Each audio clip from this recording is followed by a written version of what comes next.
नमस्कार, मैं हूं देवांशु। आप देख रहे हैं न्यूज़ फॉर नेशन। इस वक्त हम पटना के खुदाबख्श लाइब्रेरी के अंदर मौजूद हैं और अब लाइब्रेरी पर खतरा मंडराने लगा है। दरअसल पूरा विवाद इसलिए शुरू हुआ है कि पटना के अशोक राजपथ, जहां पर ये लाइब्रेरी स्थित है, वहां पर पुल का निर्माण होना है और यही वजह है कि लाइब्रेरी का जो आई का सेक्शन है वो तोड़ा जाएगा।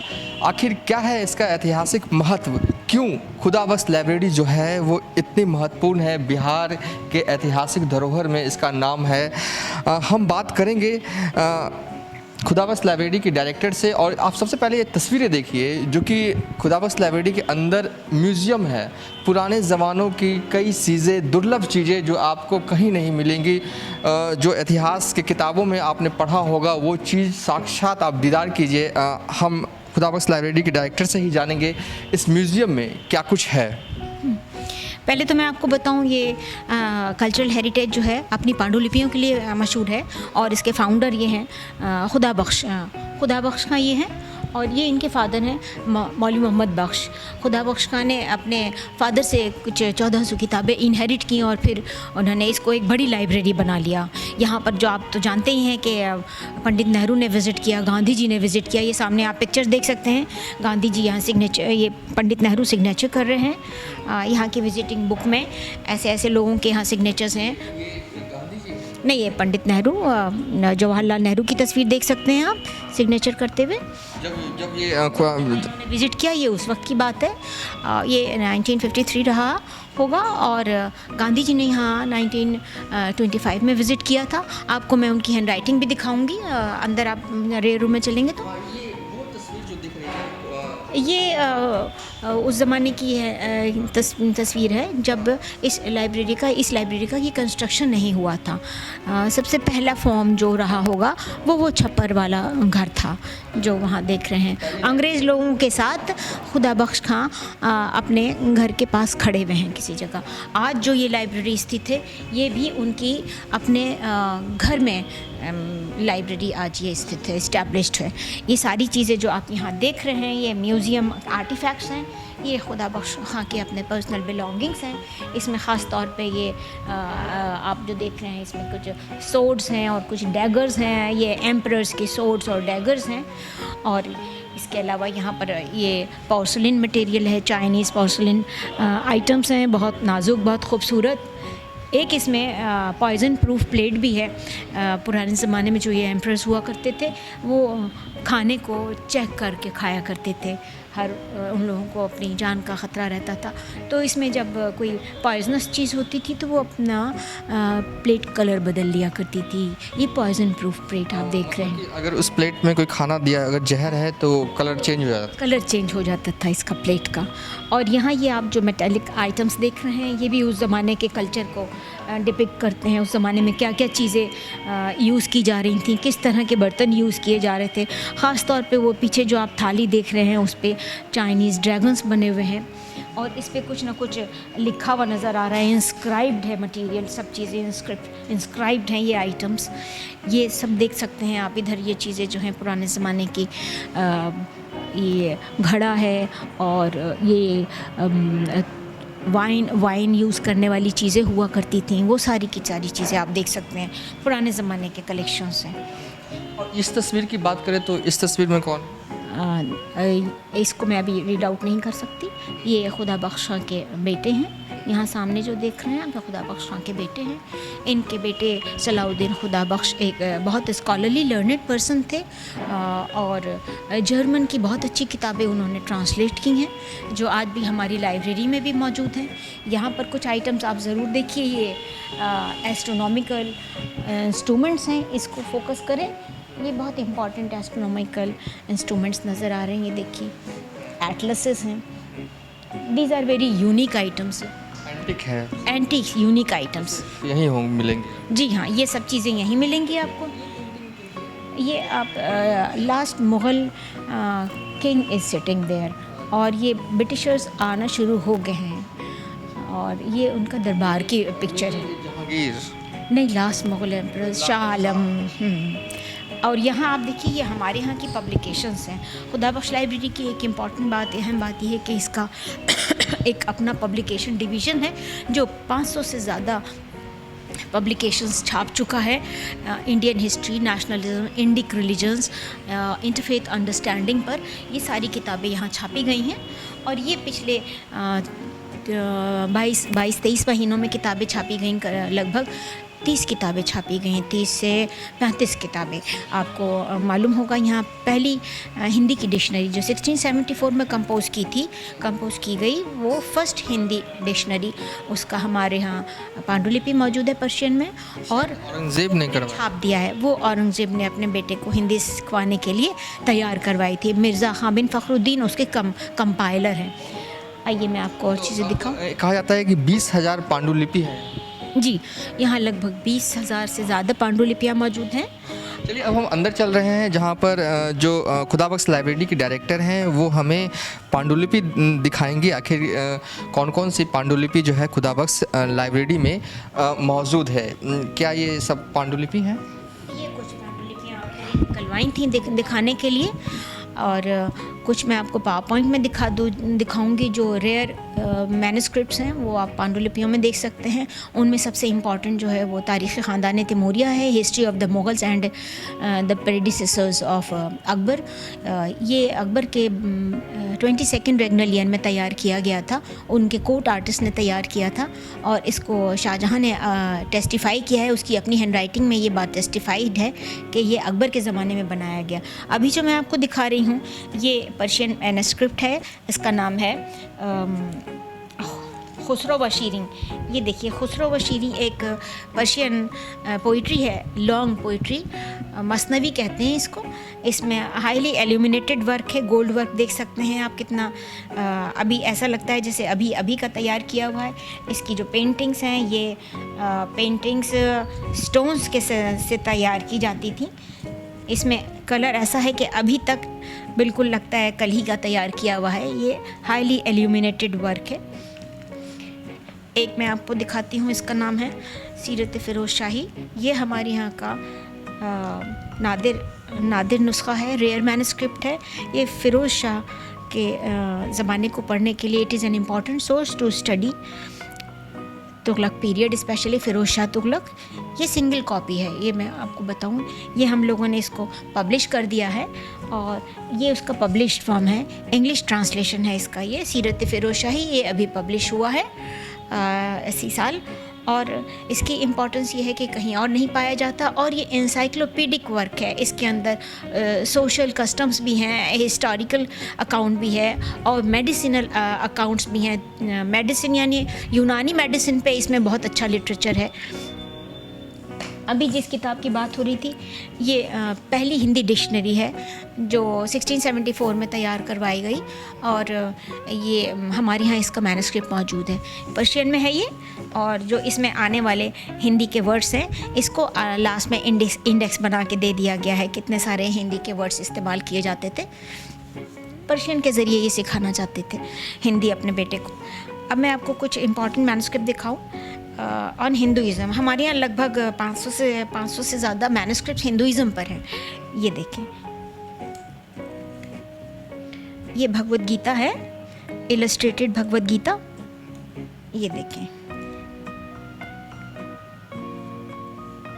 इसको हम लोग डिजिटाइज भी कर चुके हैं, और अब एक बहुत अच्छा सा कैटलॉग तैयार किया जा रहा है, लगभग तैयार हो गया है खुदाबख्श लाइब्रेरी में Hindu manuscripts, along with other major libraries, और भी ओरिएंटल लाइब्रेरीज जो हिंदुस्तान की, उसमें जो हिंदू मैन्युस्क्रिप्ट्स पाए जाते हैं, उसका हम लोग एक कैटलॉग तैयार कर रहे हैं। ये रामायण, इलस्ट्रेटेड रामायण है, 1778 की तैयार की हुई है।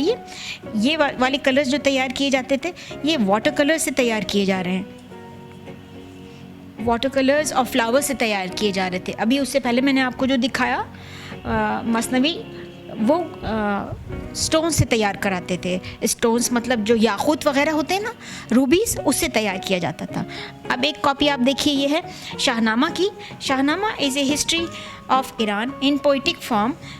फिरदौसी का इम्पॉर्टेंट वर्क है, आप सब लोग जानते होंगे, और इसको देखने के लिए लोग दूर दूर से आते हैं। इसमें थोड़ी सी मैं आपको इसकी पेंटिंग दिखाऊं। ये देखें, मंगोलियन आर्ट की इसमें झलक देख सकते हैं आप। अब एक हमारे यहाँ बहुत सुंदर मैन्युस्क्रिप्ट है, ये गॉड्स एंड गॉडेसेस की पोर्ट्रेट्स हैं जो 1834 में मिस्टर वेंकट ने बनाया था। ये देखें,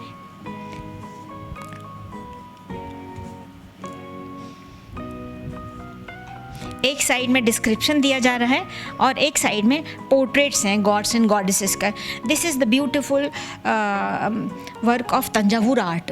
हमारे यहाँ 2000 से ज़्यादा मैन्युस्क्रिप्ट्स हैं, पेंटिंग्स हैं। पेंटिंग्स स्पेशली मैं बताना चाह रही हूँ, जो Mughal school of art, central Asian school of art, Rajput school of art, Thanjavur art और बहुत से स्कूल ऑफ आर्ट्स की पेंटिंग्स हमारे यहाँ पाई जाती हैं।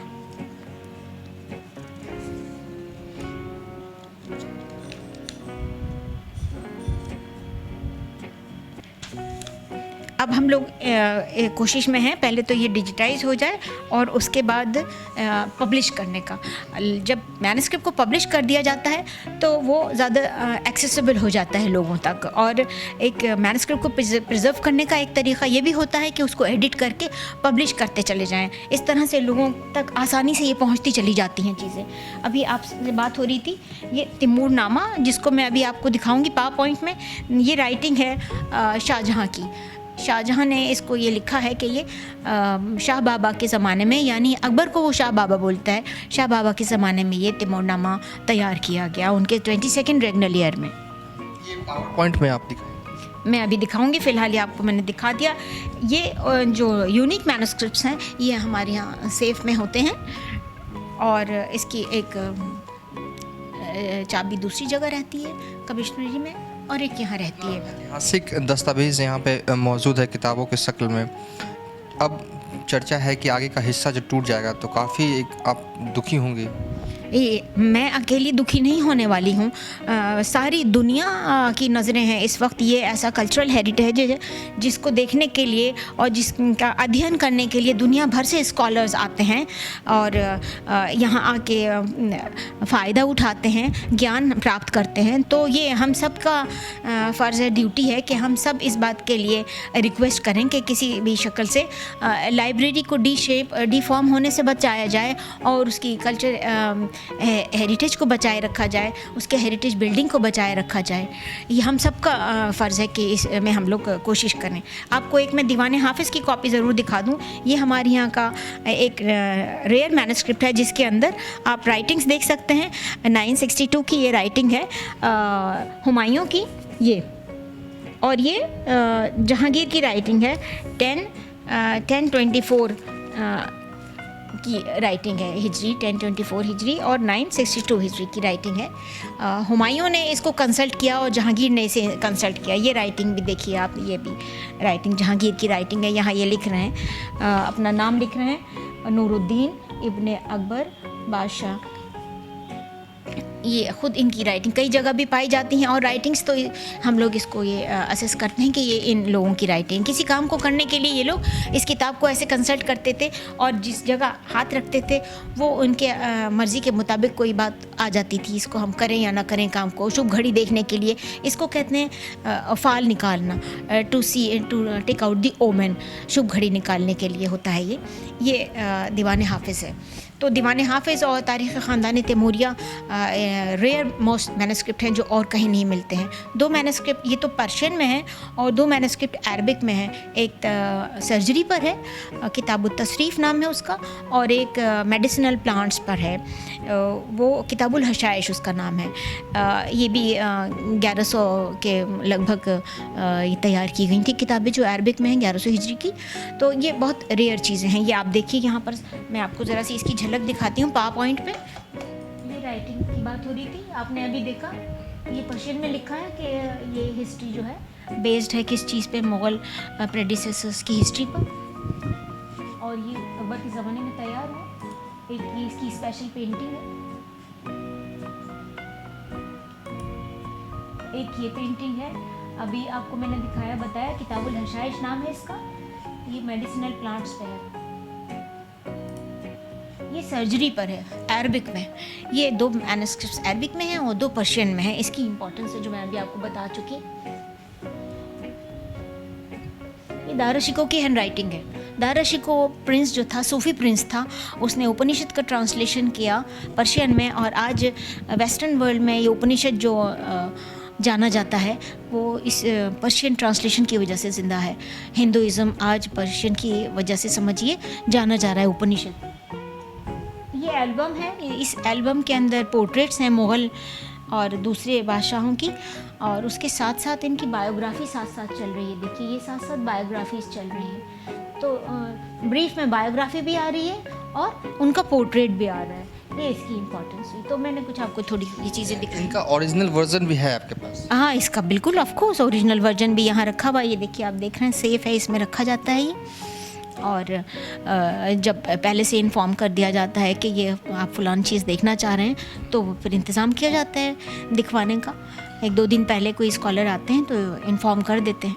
बहुत बहुत धन्यवाद, आपने हमसे इतना कुछ साझा किया, लाइब्रेरी के अंदर की चीज़ें आपने। मैं आपको एक चीज़ और बता दूं कि हमारे यहाँ जो ये पब्लिकेशन चल रही हैं, ये हिंदुइज़्म पे एक बहुत इम्पॉर्टेंट किताब है। ये है शाद अज़ीम आबादी की किताब नक्शे पायदार। उसमें एक चैप्टर है हिंदू धर्म बिहार में। वो ऐसी किताब है जो कोई पंडित भी क्या लिखेगा। ये शाद अज़ीम आबादी ने हिंदुइज़्म पे ये बहुत इम्पॉर्टेंट किताब लिखी है। ये हम लोग इसको हिंदी में लेके आने वाले हैं, उर्दू में ये किताब है। दूसरी किताब इम्पॉर्टेंट जो है संस्कृति के 4 अध्याय दिनकर जी की, तो उसको हम लोग उर्दू में ला रहे हैं। मकसद असल में ये है कि जो अच्छी किताबें, अच्छी चीज़ें हिस्ट्री और कल्चर से रिलेटेड हैं और एक दूसरे को करीब लाने वाली किताबें हैं, उनको हम लोग उर्दू से हिंदी में ला रहे हैं, और जो किताबें ऐसी हिंदी में हैं उनको हिंदी से हम उर्दू में ला रहे हैं, यानी वाइस वर्सा। दोनों तरह से सब लोगों को सब अच्छी चीज़ें पढ़ने का मौका मिल सके। तो इसलिए हम लोगों ने एक ट्रांसलेशन का भी अपने यहाँ डिवीज़न शुरू किया है, और इसमें ये ट्रांसलेशन के काम भी हो रहे हैं। Thank you. चलिए, इस वक्त हम खुदाबख्श लाइब्रेरी में थे।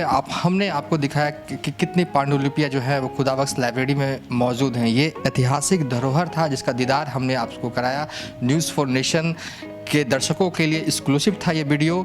जो लोग खुदाबख्श लाइब्रेरी को जानते हैं लेकिन ये नहीं जानते थे कि इनके अंदर कौन कौन सी किताबें हैं, कौन कौन सी पांडुलिपियाँ हैं और क्या कुछ हिस्टोरिकल सामान रखा हुआ है, हमने सब कुछ आपको दिखाया। लेकिन अब खतरा जो है इस लाइब्रेरी पे मंडराने लगा है। अब इसको लेकर सियासत भी तेज है। फिलहाल अभी तक के लिए इतना ही। आप देख रहे हैं न्यूज़ फॉर नेशन।